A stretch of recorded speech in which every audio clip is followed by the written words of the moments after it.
Hello again, this is Mike Wilson from Rare. We've taken questions from the Xbox Community Network and got answers straight from the Rare team, which includes previously unseen prototype footage. Bring it on. Hi George, if you had 30 seconds to show how good Kinect Sports was, what would you show? Which sport and why? So if we had 30 seconds to show the best of what Natal Sports, Kinect Sports.ch. Okay, so if we only had 30 seconds to show the best of Kinect Sports, I would definitely show party mode, because I think that shows a wide variety of different sports. It shows a lot of kind of in and out gameplay. People can jump in, have a quick go, sit back down again, and it just shows the game off to the best. And there's a lot of humour in party mode as well. Do you have any plans for a Kinect Sports demo? We would like to do demos, and we probably will do some in the future. How we best do that, we need to work out with Microsoft. But at the moment we're concentrating on getting the game finished. Our testers are a lot thinner and fitter than they were at the start. We've done months of testing with hundreds of people, and so have Microsoft. I don't know if the testers have got fitter, but they've definitely been earning their keep. In fact, it's backfired because we can't actually push them around anymore because they're getting too big and strong. Hi Nick. So, any particularly amusing or interesting stories from development? No? Okay.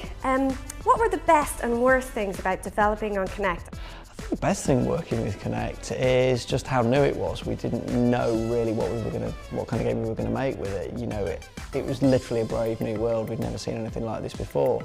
So I mean, you can almost flip that around and say that was also the worst thing. It was pretty much just the unknown. We got no buttons, we didn't know much about biomechanics. We literally went off and started reading books published by manufacturers of gym equipment to try and look at, you know, how the body moves, what's comfortable, what wasn't comfortable. And that was a real challenge early on.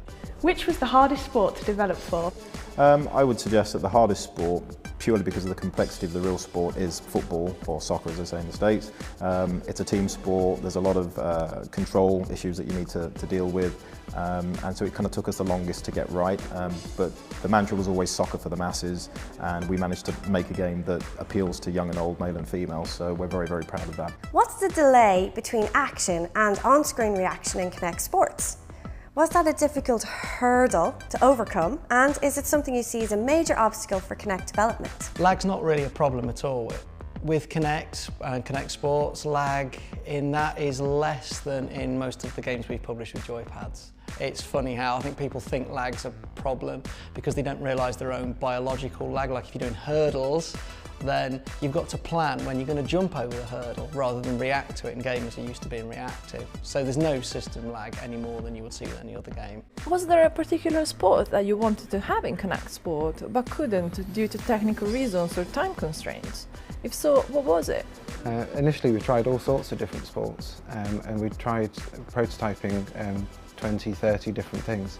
In the end we had to narrow it down to the ones that were best for the hardware, the most fun and compelling experiences, and we could have included hundreds, but we decided to just focus on the 6 that we thought were the best for the launch. Imagine that next year Microsoft came to you personally and said, "You've got an unlimited budget and unlimited time. Make the Kinect game of your dreams." What would you make? What's the wildest, most exciting and out there concept that you've thought of for Kinect? One of the craziest prototypes we had, I think, was early on one of our programmers came up with this idea of rock climbing, which was literally simulating the kind of strategic element of rock climbing where you're trying to find your hand and your footholds. That just looked crazy when you were there kind of miming climbing a rock face. But then I think he surpassed himself with his what I'll call seagull simulator, where you literally pretended to be a seagull. You know, you flapped your arms to gain height, you could soar around in the air and do stunts.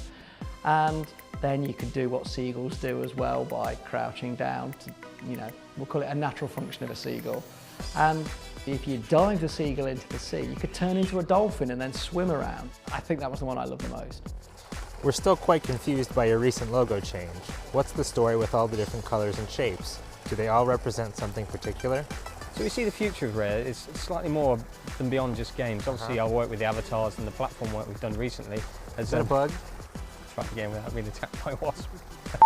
Rare's recent history has seen us been very varied in our development, and we wanted a new logo that reflected that, something that people could experiment with and we could use in different ways and in different mediums. So obviously you'll see a different logo on a box, you may see a different logo on the splash screen for a game, to a different logo on a t-shirt, something that's more up to date and a little bit more funky.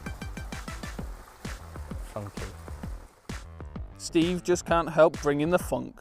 That's it for now. We hope this QA has whetted your appetite for Connect Sports in November. Check out rare.co.uk for more sports related shenanigans. Bye for now.